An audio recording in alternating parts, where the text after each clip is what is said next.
Hi everybody, Reva with Quality Sewing and Vacuum, and we are going to do a fun thing today on our How Do I. I'm going to show you how to make a zippered pouch all on the serger. So we're going to have lots of fun. So I want to show you real quick the supplies that you will probably find handy.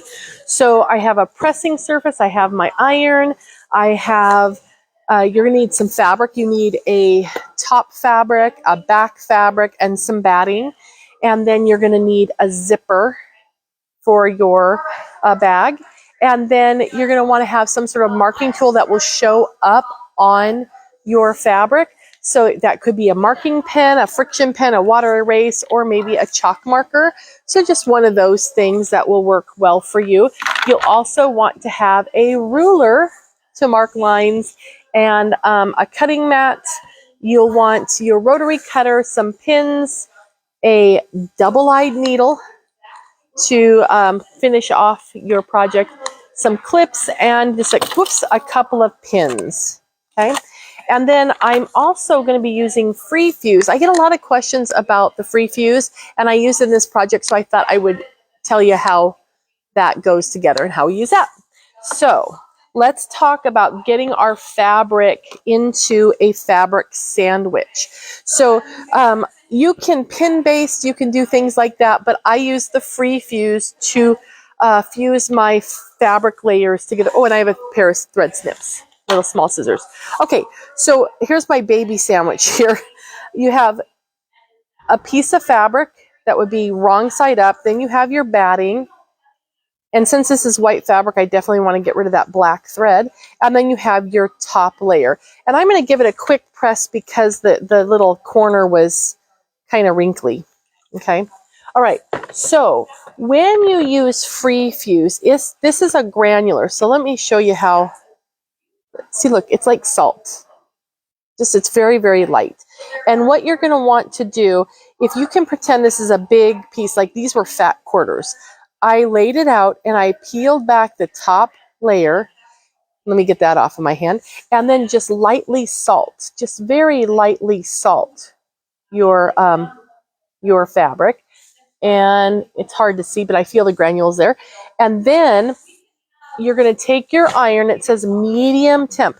Now it also says to use a press sheet because you don't want to get the granules on your press surface. You definitely don't want them on your iron. I was really careful and I'm crossing my fingers. Okay, so you want to hold it there for like 4 seconds with pressure. So it's medium temp and pressure for like 4 seconds. Then what I do is I peel back the opposite side and I'm going to give that a good salting. And you don't use a lot, just a little bit. And the beautiful thing about free fuse is that you can stitch through it very easily. It doesn't leave a big glue ball. You know, it doesn't leave a stiff thing there at all. So then I'm going to flip it over. And again, if this was a fat quarter or a bigger piece of fabric, oh, hey, that's the wrong side. Good thing I saw that. Then I'm going to roll that back and just salt. So a question's come in. Kathy would like to know, do you use steam or dry iron with this? Dry iron. I know steam seams. That's an excellent question because I've done the same thing. I even tested it again when I was working on these. I thought, well, steam must be better. That must melt it faster. Oh, no, it doesn't do it at all. So it's just medium heat with the pressure for 4 seconds. And I know that it feels like, well, if medium heat's good, then high heat is better. But with a lot of the products that are fusibles, if you use high heat, you're actually going to out-temp the product and it won't work. So then I'm just going to salt that and hold on. I got some here. I don't want to get it on my... Okay. And then we'll just salt that. And then that should take care of our free fuse. Okay. All right. And then let it cool. You don't want to, be messing with it while it's hot because, it needs to cool down. But then your layers are going to stick together. And so that's really, really handy when you're working with pieces that you want, they're big. You want to, even like a throw size quilt. If you're handling it, it shifts and you don't want to pin it. That's the Oh man, that's the whole point. We don't want to do that business. So anyway, so free fuse is really awesome. And it's not, you don't get that overspray sticky all over your room because it's just right here. Okay, the next thing you're going to do is you take your fabric and you lay it out. You find your side that you can actually, you're going to see when you draw on it. You see how busy this black and white print is? That I wouldn't be able to really see my marked lines. And this is my outside of my bag. And this is my lining. So I made my marks. Can you see I used my Choco liner. It actually was my pink one. It looks white on this red fabric. Whoops, I guess I will grab my white one now.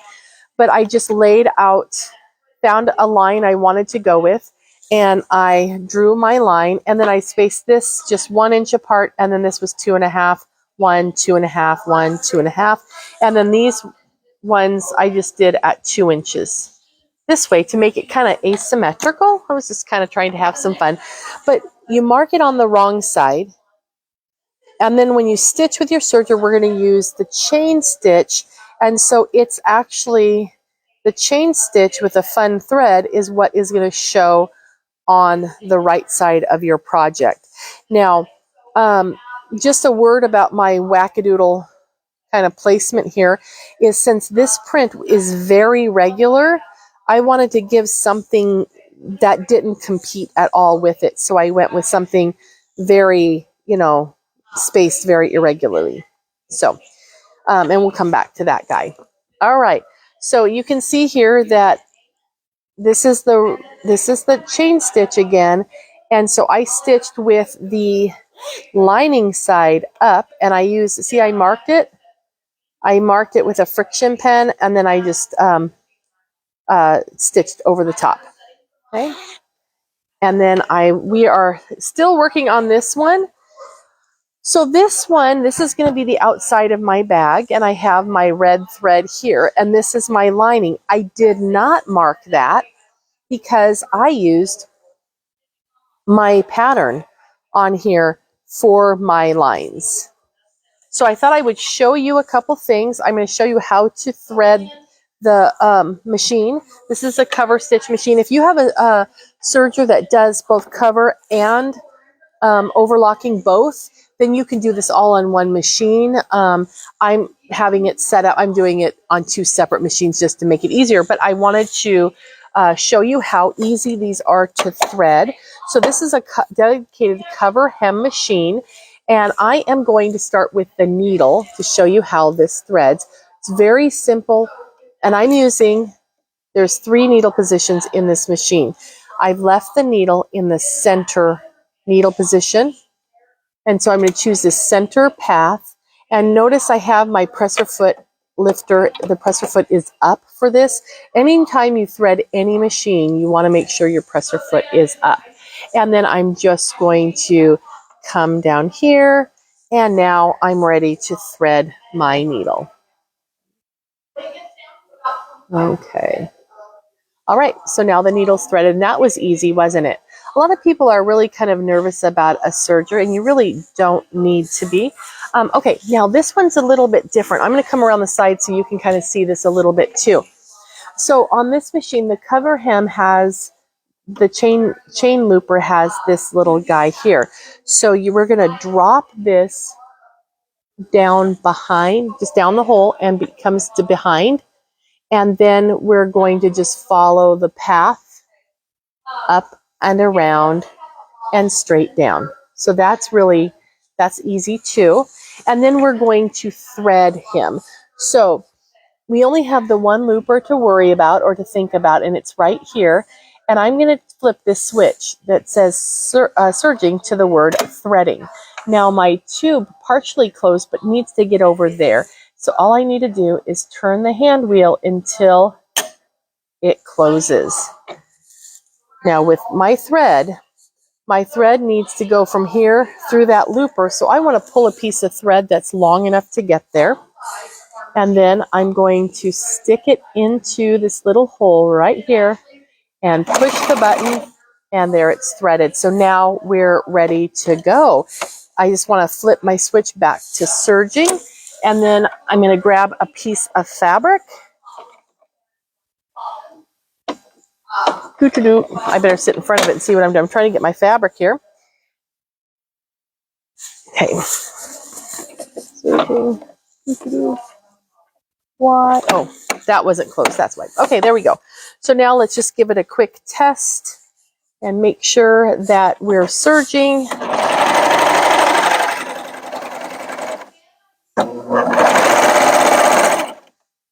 That looks great. So we're ready to go. So let me trim that, and then we're going to continue on and finish our stitches here because I have a couple of more rows to do. So what I did is I found my item that I wanted to follow on. In this case, for this line, I want to follow this part of the pattern right here.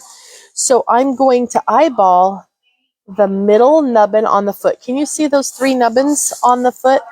These are in line with the needles that are in the machine, and I have the middle needle in, so I'm going to use that middle nubbin, and I'm going to put that right on my line right there, and I'm just going to simply follow that.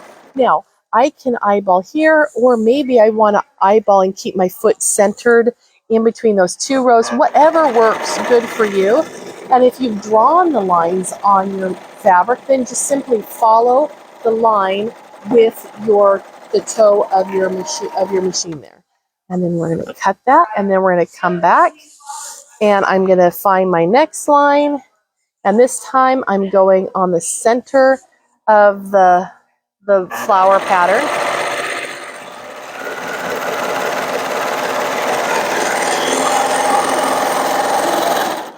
All right, now we have that all done, and so it's ready to go. Okay, so now what we're going to do is we want to make ourselves a bag. Now notice that this is really all just one piece of fabric that's been folded, so it's really, really simple to do. So what we want to do is figure out the size we want our project to be. So if you guys have a suggestion of what size, or start thinking about, I think I'm going to make this one half of our fat quarter here. Let me move this over. So if you start thinking about the size you might want the next one to be, but I'm going to show you how to make this one. So I'm going to come here and just cut this at half of my width.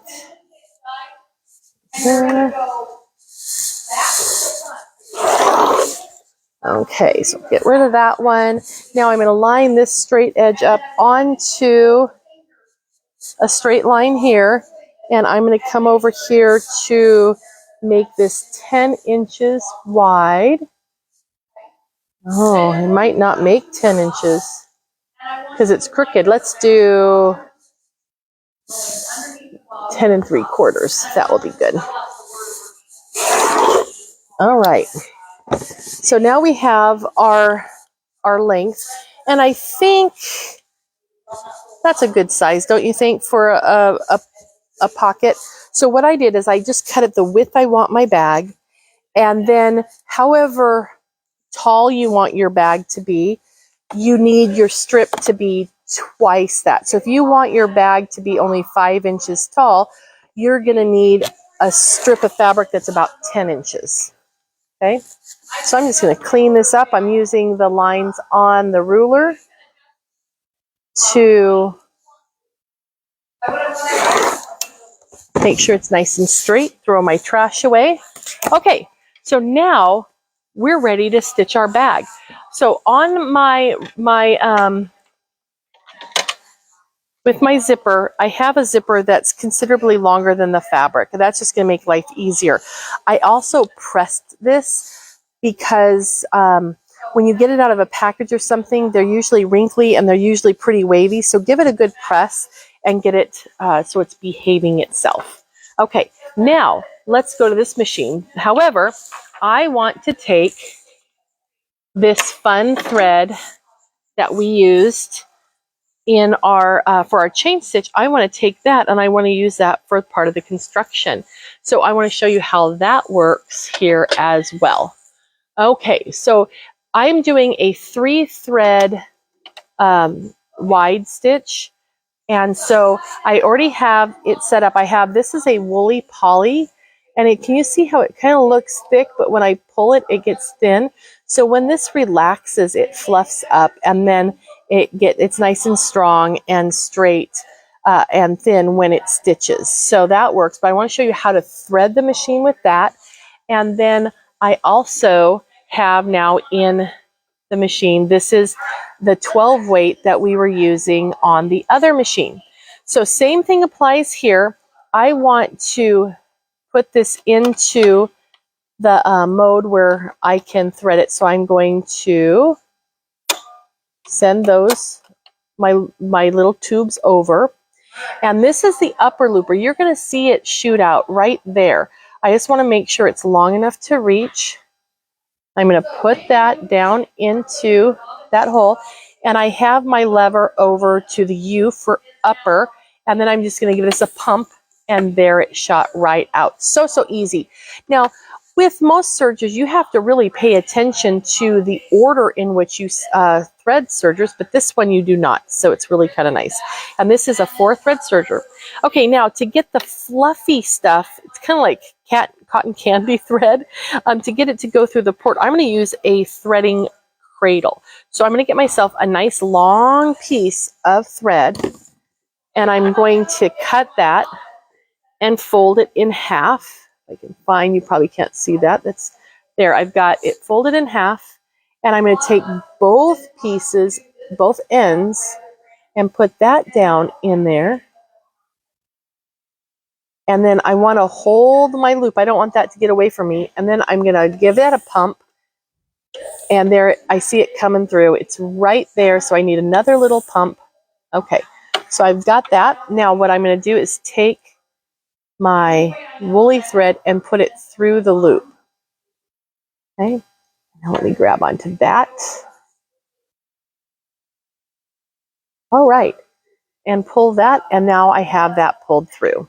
Okay, because a fluffy thread doesn't like to go through with the air threading as much. Now we will unlock that so we can get back to sewing and pop that in there and close that up. Now, to thread the needle, it's actually really simple. It's just like a sewing machine, down and up. But there's something really cool on this machine, and that is the needle threader. So let me put the foot down, because most sergers don't have a needle threader. And let me get this up to the right spot. Okay, and then it just goes around the little hook.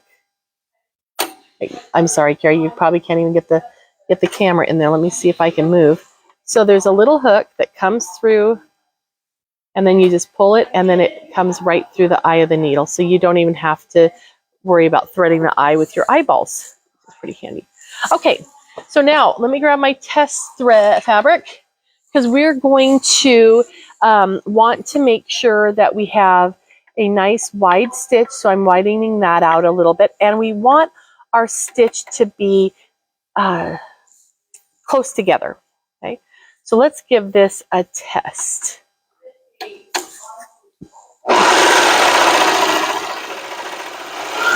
Oh, and I broke a thread, looks like, or I cut my thread. Let's figure out what I did. It was, I think the closeness is okay. I might bring it down a little bit, but let's figure out what thread. Oh, my fault. It was this one. It got wrapped underneath. I had it looped underneath the stand there. So that was my fault. Poor machine. Okay. All right. So let's thread that again, which is perfect, because you know what? We don't have to thread it in any specific order. And let me get another thread cradle, because I threw that other one away. All right. Now, if you have just one machine, you can see it's really not that hard to go back and forth from one style of threading to another. So, okay, I got that. Let me find the end. Oops. I'm going to have to do him again, because I only held one side and he got all crooked on me. All right. And I pulled it out. Isn't that good? This never happens to you at home, does it? No, never. Okay, make sure my ends are even.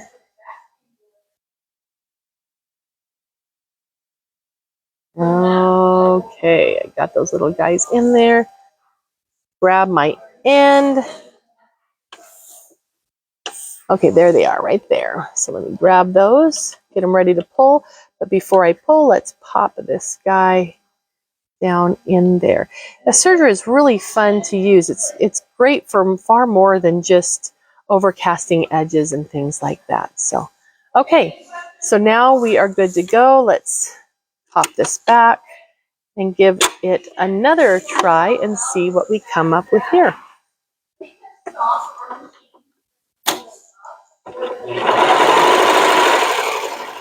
Oh, that looks nice.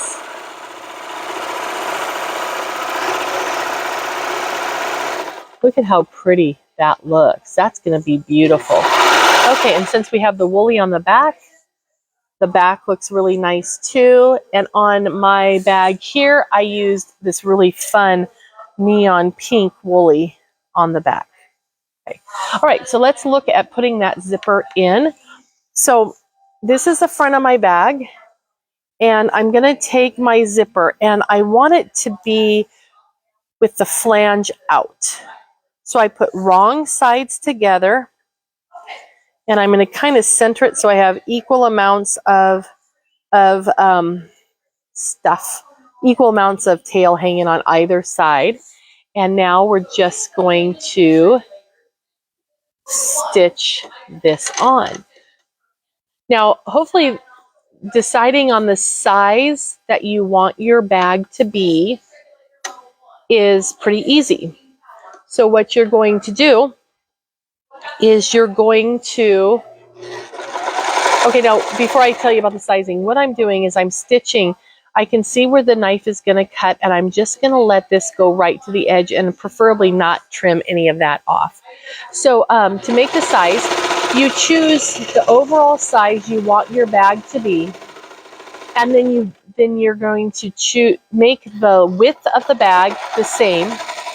So if you want it 10 inches wide by 8 inches tall, you're going to make your fabric 10 inches wide, and then you're going to double the length so it's 16 inches long. And when you fold that in half, then you end up with your 8-inch bag. And it will be a little bit longer than that because we are inserting in our zipper. Okay, now to do the other side, we're simply going to do the same thing, but we want to make sure that this is matched up really good. So I'm going to come here and I'm going to take one of my clips, and I want to clip that right there so it doesn't move. And then I like to come down here and give it a clip down here too, so that way it's secured. And it all matches there. That's great. So we come over to this other side,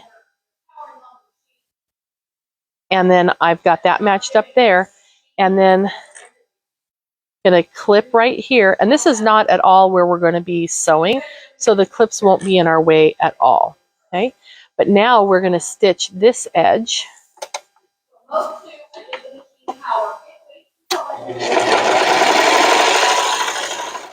And I started off of the fabric and angled my way back on.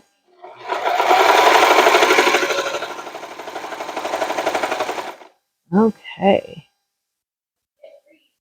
And we'll just stitch this on. Now, another fun tool that you can use is if you have a piping foot for your machine, you can simply put that on, and then you're able to let the machine foot just guide the zipper teeth right on to your project. Okay. All right. So now we have that zipper, and we're going to shift this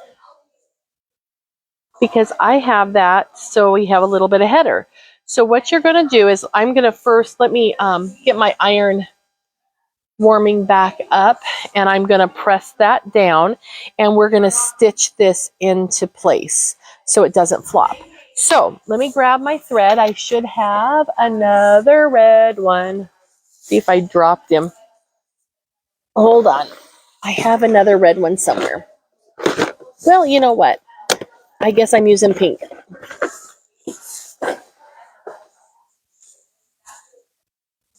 Okay. So I'm just going to thread this one back up again just real quick so I can have my, so we can stitch that together. And I'm going to grab the threads maybe. Oh, there's my red thread right here. We'll use the red thread. So it all matches. That's very good.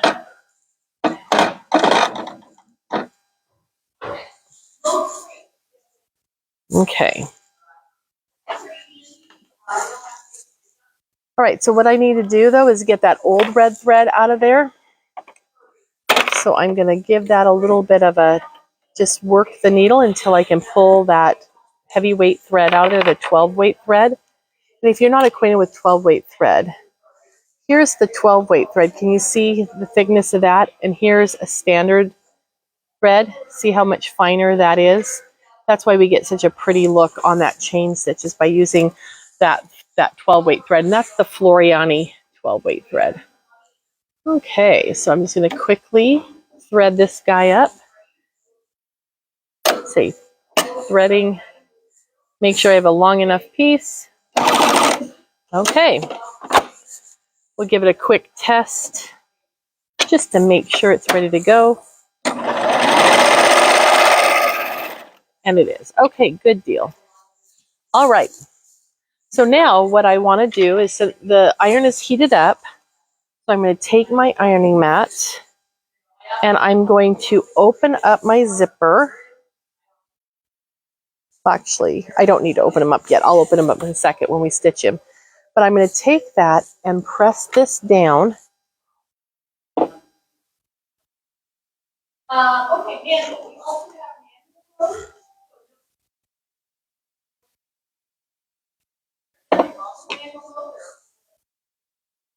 Right.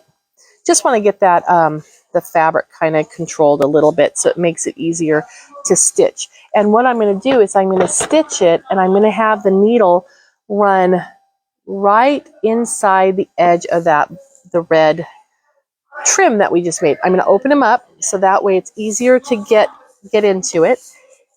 Raise our foot up, and I'm referencing that mark just inside my red trim, and we will just stitch that down.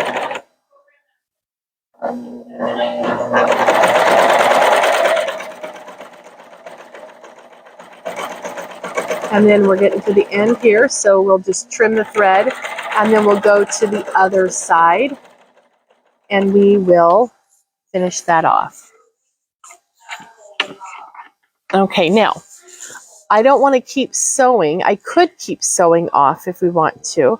And actually, I'll do that, and then I'm going to show you how you can release. So I could do that and then trim. But you can also release your your chain stitch or your cover hem. If you pull, it's not wanting to pull. So to get it to come and release off, if you come forward halfway, then back, it will release off, and then you can pull it loose. Okay? And then we'll trim that. And then we have that stitched down really nice. And let's do the other side. And we will get this one stitched down. This is so fast and easy and really fun. If you're doing a bunch of gifts, if you coordinate your thread colors, that you could do a couple of different, ones using the same thread, it will be so quick. And then also, if you get them all ready, then you can just do the same step on the next one, and then that will be fast as well, because you could do assembly line and do all the same process one after another.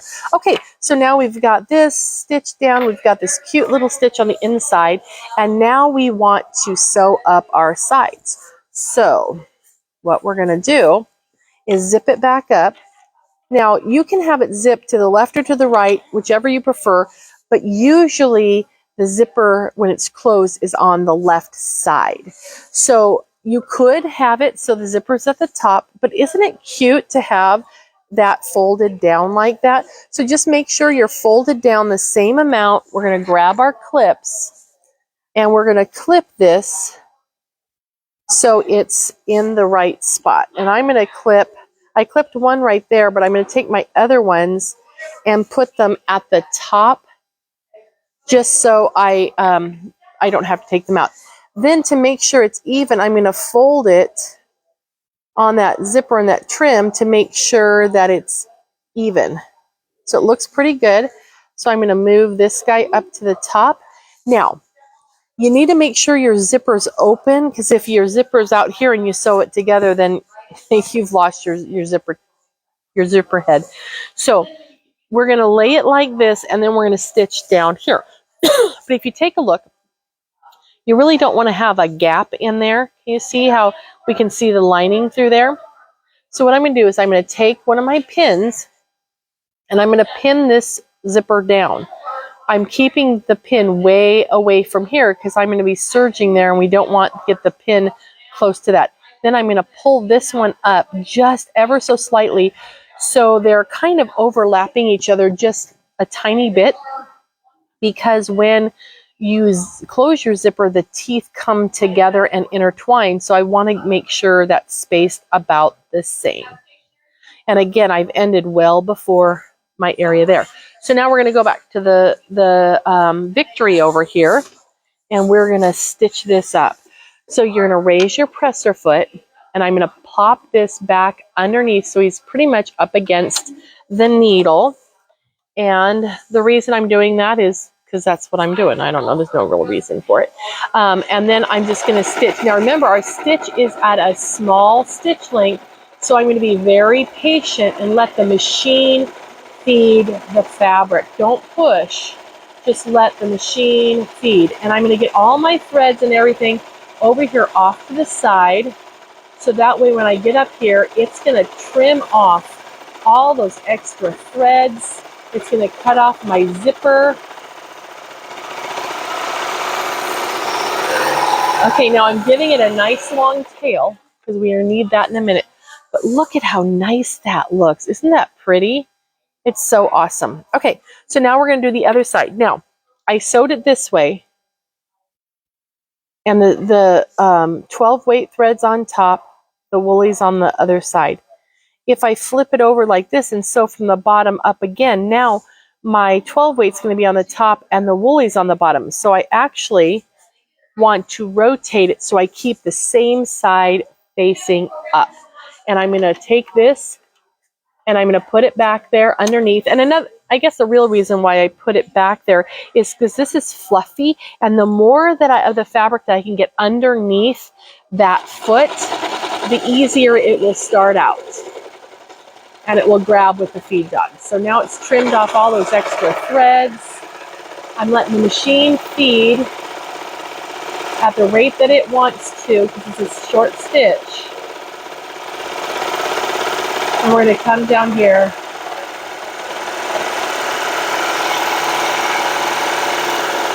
Okay, now we've got it pretty much done. Isn't that cute? It's so cute. Okay, let's take the pins out. And now to control our little tails, because we have tails hanging off of all four corners, don't we? So here's what we're going to do. I'm going to take the double-eyed needle. This is specifically designed for working with a serger. I'm sure you can use it for other things too. But I'm going to slide it through the back. And the reason why I'm going through the back threads is because I have a zipper and other layers in the front. And then I'm going to come out through one of them. Now, we're going to feed this through, but we're not going to feed it through as it is. I want to come and get a lot of that extra play. Now look at how long some of those threads are. Some of them are short and some are long. You want to do that so that way it will go through our channel and end up even on the other side. It did not do that very well. So I'm just folding it in half so I can get have loops to put through there? Sure. There we go. Okay. All right, so there we go. So now I have that, and now I want to pull that through and pull it out. And see how nice and tight that is up at the top, because I first pulled and made sure the threads were lengthened as much as possible. Give it a little tug. See how it's kind of gathering up a little bit there? That way that tail will disappear back inside. Okay, so let's do it again. See how everything's ending at the same place?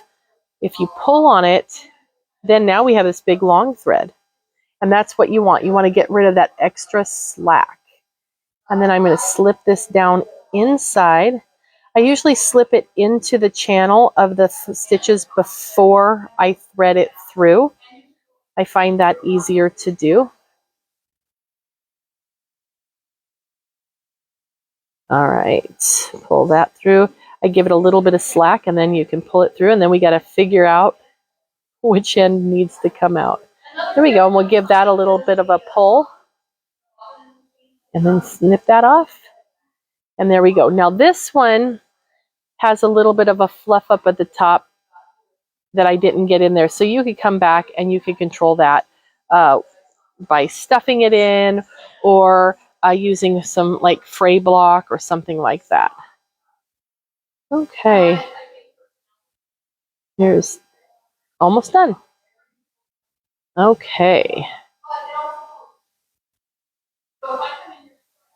So this is a good way to end your stitches with that you use for a serger, because it tucks those threads way back inside, and then they're not as likely to become unraveled. And then of course on a garment, if you use a little bit of fray block on the ends, then that will help secure that as well. But I still will bring it in with, even if I use fray block, I'm still going to thread it through. Okay, so now here's another one. Remember how we got that little bit of a puff right there? Let's see if we can kind of get rid of that puff by, I'm not going to go down right there. I'm going to go down below it and see if I can get that to tuck in. Let's see how that works out. So I'm not too thrilled with the whole puffy thing. Okay. Okay, that controlled that a little bit better. All right, so now in essence, we're done. We've got our cute little bag. It's ready to go. You can make them big and make them for a project bag, or you can make them small, and they're just really, really cute. So however wide you want your bag to be, that's how wide you cut your fabric. And then however tall you want it to be, give yourself twice that. You can make these for days. They're really easy and lots of fun. Get yourself prepared and set up, and then you can just assembly line them, and in minutes you can have a whole bunch done.